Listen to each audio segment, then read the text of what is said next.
ਸਪਿਆਰੀਆਂ ਕਾਤਲ ਆ ਡਕੈਟ ਆ ਦਹਿਸ਼ਤਗਰਦ ਵਾਰੰਟ ਦਿਖਾ ਰਹੇ ਹੋ ਗੱਲ ਸੁਣ वारंट दिखा रहे हो ना तुसा ਗੱਲ ਸੁਣ ਮੈਂ 19 ਗ੍ਰੇਡ ਦਾ ਰਿਟਾਇਰਡ ਅਫਸਰ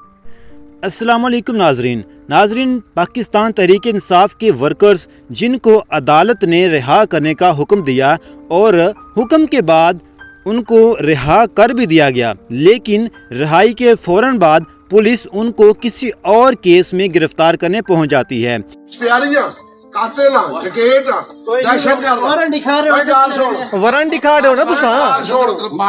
ਗੱਲ ਸੁਣ ਮੈਂ 19 ਗ੍ਰੇਡ ਦਾ ਰਿਟਾਇਰਡ ਅਫਸਰ ਆ ਸਾਬਕ सर तुसा की वारंट दिखा रहे हो ना कि पेपर दिखाओ लीगल अपनी इवें किवें तुसा तुसा सब थ्रेट करन दे पे हो तुसा रोकी क्यों खड़े हो केड़ी बेस ते